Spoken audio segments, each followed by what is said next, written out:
Apakah boleh setelah berwudu melakukan makan dan minum, kemudian makan apa, berat ataukah ringan, yang sekiranya bisa terkait dengan kondisi wudunya? Ini mungkin maksudnya apakah membatalkan wudu atau tidak. Mohon solusinya apakah ada dalam Al-Quran. Baik, kita bisa ambil teori tentang wudu pertama, ada di Quran surah ke-5 Al-Maidah ayat yang ke-6, posisi paling kiri sebelah atas. Kemudian terkait dengan makanannya yang berpengaruh kepada wudu atau tidak, ditemukan di hadis riwayat Muslim dalam kitab Sahih Muslim nomor hadis 828. Nanti kita coba uraikan keterkaitan di antara keduanya. Teman-teman sekalian, mari kita ambil hukum umum dulu dalam wudu. Quran surah ke-5 Al-Maidah ayat yang ke-6. Ya ayyuhalladzina amanu, hai orang-orang yang telah menyatakan dirinya beriman kepada Allah. Idza qumtum ilas shalah, jika Anda ingin menyempurnakan salat. Mohon garis bawahi dulu kalimat ini. Kata-kata salat di dalam Al-Qur'an, bahkan di dalam hadis Nabi SAW, itu seringkali diawali dengan derivasi kata iqamah, baik yang bentuknya past tense, present, continuous ataupun future, ya, baik yang sifatnya fi'il madhi, mudhari ataupun amr. Ya, aqimus shalah, yuqimunas shalah, wa aqimus shalah, yuqimus shalah, iqamatis shalah.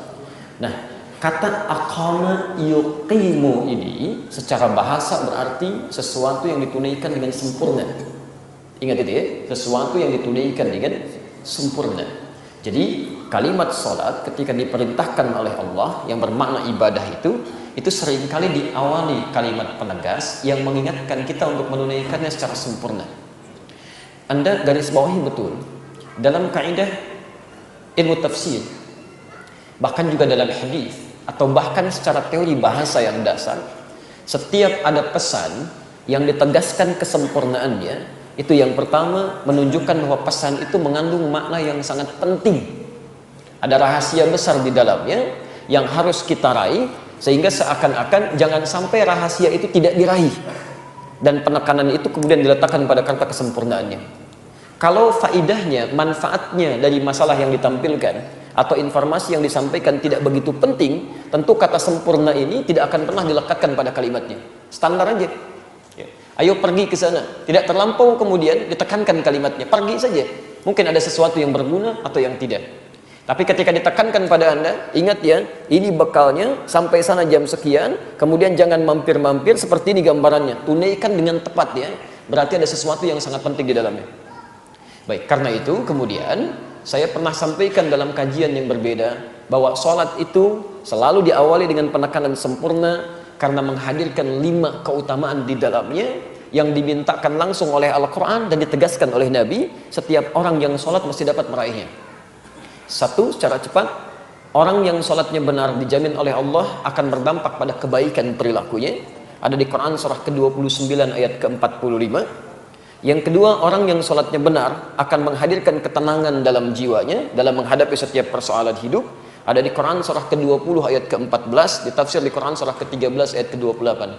Yang ketiga, orang yang sholatnya benar itu cenderung akan dimudahkan oleh Allah semua urusan hidupnya, termasuk persoalan rizkinya. Ada di Quran surah ke-65 ayat kedua sampai dengan ayat ke-4, ditafsir di Al-Baqarah di ayat kedua sampai ayat yang ketiga. Yang keempat, orang yang sholatnya benar, maka doanya akan cepat dikabulkan saat dimohonkan kepada Allah tanpa ditunda. Jadi begitu dia selesai berdoa, saat itu dikabulkan doanya. Itu ada di Quran surah ketiga ayat 38 sampai dengan 39, ditafsir di Quran surah kedua ayat ke-45, dijelaskan kemudian dalam hadis riwayat Abu Daud nomor hadis 649, hadisnya qudsi.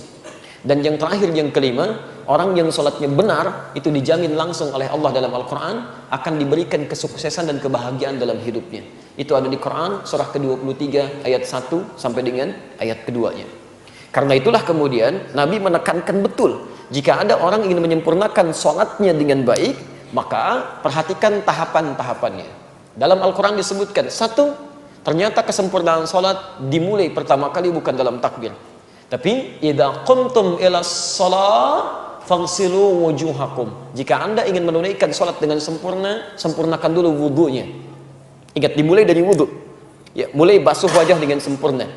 Bahkan tafsir ayat ini Anda bisa temukan nanti di Al-Bukhari nomor hadis 751, hadis Muslim nomor hadis 397, ya, dan ada juga di Al-Bukhari nomor hadis 757. Kalau nomornya berbeda, cari babnya, namanya babul musi fis shalah. Bab tentang orang yang salatnya bermasalah. Ya, saya sering sampaikan tentang persoalan ini. Ja'a rajulun ila Nabi sallallahu alaihi wasallam, datang seorang lelaki pada Nabi sallallahu alaihi wasallam namanya Khalad Az-Zuraiqi, fadakhala ila al-Masjid Nabawi, masuk ke Masjid Nabi, fa shalla bi janbin Nabi sallallahu alaihi wasallam, kemudian salat di samping Nabi sallallahu alaihi wasallam. Tatkala beliau selesai salatnya, sallama yaminan wa syamala, salam ke kanan dan ke kiri, faqala lahu Nabi sallallahu alaihi wasallam, maka Nabi sallallahu alaihi wasallam berkata pada orang ini, "Shalli fa innaka lam tusalli." Anda silakan salat lagi karena Anda belum salat. Disebut belum salat. Fa'ada salatahu 3 marat, maka mengulang orang ini salatnya sampai 3 kali. Faqala lahu Nabi sallallahu alaihi wasallam mithla ma kana. Maka Nabi sallallahu alaihi wasallam mengulang kembali kalimat serupa yang tadi. Shalli fa innaka lam tusalli. Anda salat lagi karena Anda belum salat. Faqala, maka dia berkata, ya Rasulullah, ma uhsinu ghairah. Ya Rasulullah, saya tidak bisa lebih baik dibandingkan dengan yang telah saya tunaikan tadi. Alimni, tolong ajarkan saya. Tolong ajarkan saya. Maka disitulah kemudian Nabi mulai merespon. Perhatikan kalimatnya dan kaitannya dengan wudu. Kata Nabi, faqala Rasulullah sallallahu alaihi wasallam, "Idza qumta ila shalah." Kalau Anda ingin menunaikan salat dengan sempurna, asbighul wudu, maka sempurnakan dulu wudunya. Sempurnakan wudu, dan diajarkan oleh Nabi dari awal sampai akhirnya. Famastaqbil qiblah, kemudian baru menghadap kiblat, baru bertakbir sampai dengan salamnya. Dari situ kita mendengar kalimat sallu kama raaitumuni usalli. Salatlah kalian persis seperti melihat saya salat. Al-Bukhari nomor hadis 651. Nah, jadi perlu digarisbawahi dulu, walaupun pertanyaannya terkait dengan hubungan wudu dengan makanan, tapi penting diketahui wudu itu mesti dijaga luar biasa, disempurnakan, karena tidak hanya terkait dengan kesucian, tapi akan berdampak pada benar tidaknya salat yang telah kita tunaikan. Jelas sampai sini dulu? Nah, kalau sudah baik wudunya, dijelaskan oleh Al-Quran. Awas, perhatikan ya, ini tolong garis bawahi betul. Yang pokok dalam wudu itu ada 4. Satu wajah, kalimatnya menggunakan kata ghasala, faghsilu wujuhakum. Ghasala itu kalau dalam bahasa Arab adalah sesuatu yang ditumpahkan pada tempatnya, dibasuh. Jadi ambil airnya ditumpahkan di wajah. Jadi bukan ngambil air ditumpahkan baru diusap. Ya, jadi ambil airnya, tumpahkan di wajah, dari batas bagian atas kening sampai dengan ke dagu, dengan bagian belakang telinga. Baik, kemudian setelah itu wa aydiyakum ilal marafiq. Perhatikan, ini mohon izin saya lebarkan sedikit karena sering ada kekeliruan dalam proses ini. Wa aydiyakum ilal marafiq, kemudian tangan sampai siku. Ingat, tangan disebut tangan itu disebut iyad dalam bahasa Arab, itu dari ujung jemari ini, asabi', sampai ke ujung ke sini. Mendekat pada katif, dekat ke pundak. Ini tangan. Tapi dalam ibadah itu selalu diberikan batas. Batas. Misal, Anda bersedekap, An-Nasai nomor hadis 886. Bersedekap di sini posisinya, rusghi. Jadi begitu menutup seperti ini. Atau boleh lebih sedikit, al-sa'id begini. Tapi tidak sampai ke sini. Tapi dalam wudu, ilal marafiq, jamak dari mirfaq, sampai ke sini, siku. Ya. Ingat, tangan, jari sampai siku. Jadi bukan siku ke bawah. Jadi bukan kerannya dibuka, sikunya dibeginikan. Jelas ya? Tapi diambil airnya, turunkan sampai ke siku ke sini. Nanti itu ada hikmahnya, ada penjelasannya. Kemudian setelah itu, wamsahu bi ru'usikum. Berubah kalimatnya dari ghasala menjadi masaha. Berbeda. Ghasala tumpahkan langsung di tempatnya, masaha tumpahkan dulu airnya baru diusapkan. Ya, masaha itu mengusap, bukan menumpahkan. Ya, yang diusapnya disebut masih. Nabi Isa punya gelar Al-Masih, Al-Masih, karena di antara mukjizatnya bisa mengusap sesuatu dengan izin Allah, penyakit bisa sembuh. Jelas ya? Tayyib. Dan yang diusap itu apa? Bukan rambut, tapi ru'us. Jamak dari kata ra'sun, kepala. Di sini keadilan Allah Subhanahu wa taala. Kalau yang diusap rambut, yang tidak punya rambut itu persoalan. Ya. Maka di sini diartikan dengan tidak ada penafsiran. Ya. Jadi semua ulama nggak ada penafsiran. Yang dibasuh itu kepalanya sehingga merasap ke dalamnya. Jadi begitu Anda buka, kemudian Anda ingin basuh, maka kemudian buang airnya, usapkan, ya, usapkan ke kepalanya. Menggunakan huruf ba di situ. Ba di sini dalam bahasa Arab ba punya 14 makna. Tapi di sini para ulama sepakat ya, 3 yang bisa diterapkan. Satu, ba'al istighraq, yaitu mengusap dari depan sampai ke belakang. Jadi begitu Anda ingin berwudu misalnya, Anda kemudian mengusap, buka, tumpahkan airnya, diusap dari depan ke belakang. Jika dalam pelaksanaan itu tidak ada kesulitan, berarti tidak ada penyakit, tidak ada hambatan, untuk laki-laki khususnya, usap dari depan ke belakang. Jika kemudian ada persoalan, misal sakit sebagian dari anggota di kepalanya, sebagiannya, maka ba itu bisa berarti at-tab'id ma'at tahdid. Ya, sebagian dengan batas. Batasnya kata para ulama itu sampai di ubun-ubun di sini. Ya, jadi Anda bisa usapkan sepanjang kena ubun-ubunnya di sini, itu sudah sah dipandang mengusap. Dan yang terakhir, bagaimana jika di ubun-ubun pun ada persoalan? Maka ba di sini berfungsi sebagai at-tab'id min duni tahdid. Ya, mengusap tanpa ada batas sepanjang disebut bagian dari kepala. Dan kenapa hikmahnya menggunakan huruf ba? Karena Masya Allah, Allah lebih mengerti situasi kita, karena tidak setiap orang bisa mengusap secara sempurna. Ada perempuan yang mungkin menggunakan hijabnya dalam suasana di tempat tertentu nggak bisa dibuka. Ibu boleh ambil air di sini, kemudian usapkan sebagian kepala, itu sudah sah. Antum ada persoalan luka misalnya tertentu, kemudian usap sebagiannya, itu sudah sah wudunya. Dan jangan merasa tidak sempurna, karena syariat menetapkan itu. Yang keliru, walaupun dia sehat, tapi tidak mengusap kepala, cuman rambutnya aja. Sudah sisir, sudah bagus, minyaknya banyak luar biasa, gitu kan? Gak mau berubah tampilan rambutnya, tiba-tiba utak, gitu kan? Selesai. Nah, kemudian tiba-tiba tunaikan sholat, itu tidak tepat. Yang terakhir, ya, kemudian wa arjulakum ilal ka'bain, kembali membasuh, bukan mengusap, membasuh kaki sampai dengan ke mata kakinya.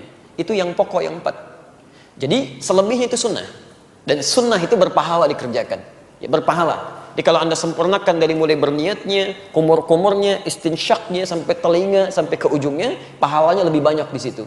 Tapi kalau airnya kira-kira tidak cukup untuk keseluruhan, jangan buru-buru tayamum. 4 dulu dilihat. Ya, yang pokok ini. Jadi jangan langsung Anda simpulkan tayamum. 4 dulu kemudian Anda tunaikan ini. Kalau bisa dimaksimalkan yang 4 ini, maka dahulukan yang 4 untuk dibasuh. Baru setelah itu wudu Anda sempurna di sini. Kecuali bila tidak ditemukan sama sekali, fa illam tajidu ma'a. Wajada dalam bahasa Arab bukan berarti airnya nggak ada. Oh, hati-hati ya, fokus. Ada 3 keadaan. Diterjemah diartikan jika Anda tidak menemukan air. Kalimat bahasa Qur'annya menggunakan wajada. Fa illam tajidu. Wajada itu bisa berarti 3 hal. Pertama, airnya sama sekali tidak ada. Itu jelas, tidak ada perdebatan di sini. Yang kedua, airnya ada, tapi sifatnya sangat terbatas. Digunakan untuk kepentingan yang lebih besar lagi. Ada buang hajat, ada macam-macam dan sebagainya. Seperti Anda di pesawat, ya kan? Atau di tempat tertentu, yang kalau Anda gunakan untuk wudu, bisa, madarat kepada aspek yang lainnya. Maka dalam hal ini, Anda diperkenankan, diberikan keringanan untuk tidak berwudu di sini. Nanti diganti dengan alternatif yang selanjutnya.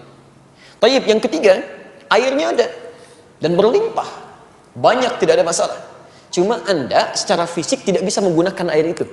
Karena secara medis mungkin sedang bermasalah, dokter menyarankan untuk tidak menggunakan air karena akan berdampak pada kesehatannya. Maka dalam situasi yang 3 ini, fatayammamu, silahkan Anda bertayamum. Baik, silahkan bertayamum. Menggunakan apa?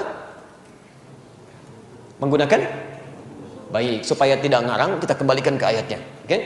Fatayammamu sa'idan tayyiban. Maka bertayamumlah dengan menggunakan debu yang suci, bersih. Awas, debu yang bersih, ya bukan cuma debu. Kalau cuma debu itu gampang Pak, di mana aja ditemukan.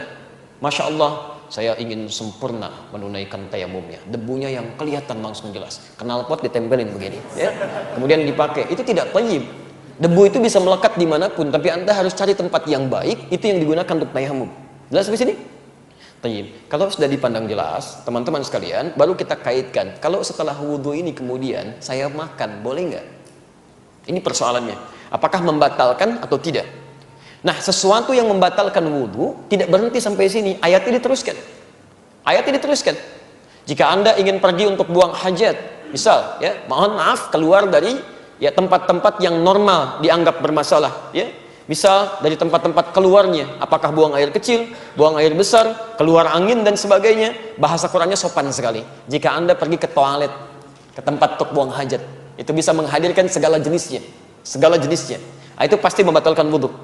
Aula mastumun nisa, atau sengaja bersentuhan langsung. Ya, sengaja, ada niat kesengajaan. Beda antara lamasa, massa dengan lamasa, itu lain. Awas, Anda mesti hati-hati ya. Jadi ada lamasa, lam, mim, sin.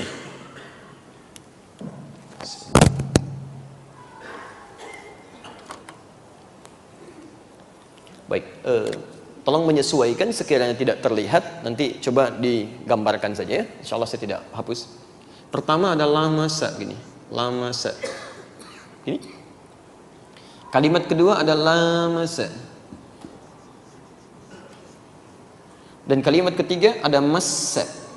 Massat humul ba'sa wa dharra. Ya. Ini misal kita temukan di Qur'annya tadi, Quran surah ke-5 ayat yang ke-6. Yang ini kita temukan di Quran surah kedua ayat 214, posisi paling kanan sebelah bawah. Ini satu akar dengan ini. Cuma bedanya, kalau yang ini lamasa itu sentuhan langsung. Ya, bisa kulit dengan kulit, bisa pakaian misalnya dengan pakaian yang lainnya. Ya, umumnya sih kulit dengan kulit, satu sentuhan. Ya. Tapi lamasa di sini belum tentu ada unsur kesengajaan. Sentuhan aja misal. Ya. Seperti yang terjadi misal, maaf dalam tawaf ya. Tawaf kan kemudian Anda berputar-putar dalam situasi yang padat, tiba-tiba ada gesekan dan sebagainya, ada sentuhan, itu lamasa namanya. Jelas di sini? Tapi kalau lamasa, ini emang udah niat nyentuh. Sudah berniat menyentuh, sengaja ada sentuhan di sini. Aula mastumun nisa, atau sengaja punya niat menyentuh pasangannya. Sehingga dengan ada niat ini, kesengajaan, ada hasrat tumbuh dalam jiwanya. Kalau sudah ada hasrat semacam ini, maka itu berpengaruh pada wudunya, batal wudunya. Jelas ya? Kalau massa begini, massa itu artinya sentuhan yang terjadi tanpa kontak fisik. Tanpa kontak fisik. Ya, misal Anda melihat sesuatu tayangan di televisi yang mengharukan, tiba-tiba hati tersentuh, kemudian tiba-tiba menangis, ya. Baik, itu massa namanya. Ada orang yang diuji dengan musibah, menyentuh pada jiwanya. Ada langsung pada dirinya, ada pada orang lain. Kita lihat saudara kita di Aleppo, di Rohingya, diuji, tiba-tiba kita menangis, kita bersedih, kita berdoa, itu massa, sentuhan. Ada pada orang lain, ada pada diri kita. Tapi ini pun bisa masuk pada konteks yang negatif. Ada orang melihat misalnya tayangan yang tidak boleh dilihat, gambar-gambar yang tidak tepat, atau membayangkan sesuatu sehingga muncul sentuhan pada jiwanya yang bisa membatalkan wudunya. Jelas di sini? Nah, kalau terjadi hal-hal semacam ini, maka itu mutlak, batal wudunya. Diulang. Jelas ya? Kalau batalnya dalam hal-hal yang dibenarkan, maka tidak ada dosa baginya. Cuman batal saja dia mengulang wudu. Tapi kalau batalnya diakibatkan oleh maksiat, maka selain batal dia pun berdosa dan dia harus bertobat pada Allah Subhanahu wa taala dari dosanya. Jelas di sini? Baik, hati-hati, kadang-kadang saya pernah temukan orang-orang iseng. Ya, ada pertemuan misalnya reuni, ada kumpul macam-macam, laki-laki perempuan berwudu ditungguin, ayo sini, ayo sini, ayo sini, gitu kan? Tiba-tiba keluar pegang gitu, itu nggak boleh. Ya, yang dipegangnya nggak batal karena dia nggak berniat, cuman yang megangnya dia berdosa. Dia berdosa, dia. Nah, teman-teman sekalian, itu yang sifatnya standar. Lalu bagaimana dengan makanan? Kita kembalikan ke keterangan Nabi sallallahu alaihi wasallam. Hadis Muslim nomor hadis 828. Seorang sahabat bertanya pada Rasulullah sallallahu alaihi wasallam, "Ya Rasulullah, wahai Rasulullah, apakah makan kambing membatalkan wudu?" Apakah makan kambing membatalkan wudu? Kata Nabi, "La, tidak." Ketika dia bertanya, "Ya Rasulullah, apakah makan unta, ibil membatalkan wudu?" Kata Nabi, "Na'am. Falyatawadda idza akala al-ibil." Ya, maka berwudulah ketika Anda memakan unta. Dari sini orang-orang yang tekstual menyimpulkan bahwa dalam konteks ini hanya unta di Arab yang tekstual, teksnya begitu dipahami begitu. Hanya unta yang kalau dimakan maka itu yang membatalkan wudu, kemudian dia berwudu kembali. Sedangkan makanan selain unta itu diperkenankan, gak ada masalah. Nah, yang kontekstual bukan melihat untanya, tapi melihat pada jenis makanannya. Di Arab itu, kalau Anda urutkan makanan-makanan misalnya, dari daging yang paling standar, orang Arab makan kambing biasa. Sampingnya ada zaitun, ada salatoh, ada macam-macam, ya baunya bisa cepat hilang, normal biasa. Dan kambing di Arab dengan kambing di kita beda, baunya lebih bau kambing di sini. Karena makanannya lain. Lain unsurnya, ya. Menyengatnya lebih menyengat yang di sini, sana agak biasa. Tapi unta itu berbeda. Dari mulai lihatnya, pengaruhnya, baunya, macam-macamnya. Jadi kalau makan misalnya sekaligus makan daging unta pada saat itu, sementara membersihkannya dengan menggunakan siwak saja, sekarang belum ada semacam odol dan sebagainya, maka ketika digunakan sholat baunya masih ada. Ya, keadaan masih meresap. Maka kemudian dipahami secara kontekstual setiap makanan-makanan yang punya jenis sifat seperti unta, yang kalau dimakan masih menghasilkan bau yang tidak sedap, masih berpengaruh pada kekhusyuan dalam ibadah, maka yang seperti itu yang terbaik berwudu kembali. Misal jengkol dan saudara-saudaranya, gitu kan? Anda makan jengkol, obatnya pete, makan pete, obatnya jengkol, gitu kan? Tapi sama-sama bau di situ. Ya, jangan dipaksakan. Bawang, misalnya kan, yang sekiranya menghasilkan bau tidak sedap, Anda saja sudah tidak merasa sedap. Bagaimana Anda menghadap Allah? Anda pribadi merasa tidak sedap, berbicara dengan orang lain merasa tidak nyaman. Masa mau berbicara dengan Allah dalam konteks sholat? Halo, jelas? Baik. Allahu a'lam bishawab.